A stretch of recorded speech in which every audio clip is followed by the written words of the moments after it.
Peggy 16.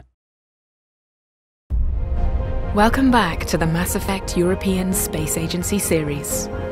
This last episode will take us to the final destination of our journey. In Mass Effect Andromeda, your mission is to explore potentially habitable exoplanets and find out if one of these golden worlds is a safe harbor for humanity. Planets that are potentially habitable for human beings, of course, need to have water. And more specifically, water in liquid form.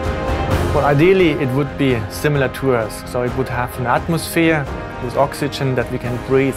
And it would have a mass that allows us to have more or less like 1G, like the same gravity that we have here on Earth. Within the Helios cluster, there are 7 golden worlds to explore. A scenario not far from reality, as the recent discovery of the TRAPPIST-1 system shows. There are 7 together around one star, and this of course makes it very exciting to look into that specific area. But there are many, many more planets that we know of today that are actually in the habitable zone and that are rocky planets. The exoplanets discovered today are the potential golden worlds of tomorrow. That's why scientists are already investigating the technology we'll need to reach and explore those planets. As you move further beyond a low Earth orbit to the Moon and Mars and beyond, you will be very much dependent upon the own knowledge and expertise you have there, and perhaps having an AI or an expert system there with all the information that we've surmised on the systems here on Earth would be something very crucial.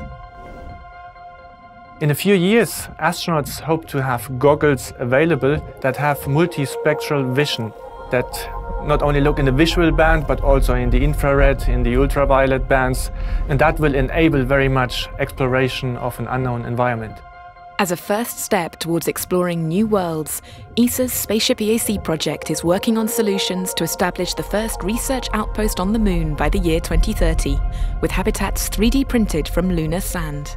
It's a permanent satellite that orbits Earth. It has a number of unique advantages. It potentially may also have resources there that could be useful for fueling spacecraft. What we really want to use the Moon for is kind of a testing area where we can develop the technologies and the operational concepts that we will need to survive on planetary surfaces. In Mass Effect, ESA will not stop at the Moon, but also establish the first settlement on Mars. In reality, ESA's next step towards the Red Planet is the ExoMars mission. ExoMars is really geared into finding traces of exobiology. So basically finding traces of life. And understanding if there was life on Mars or not is of course essential for us in order to go there.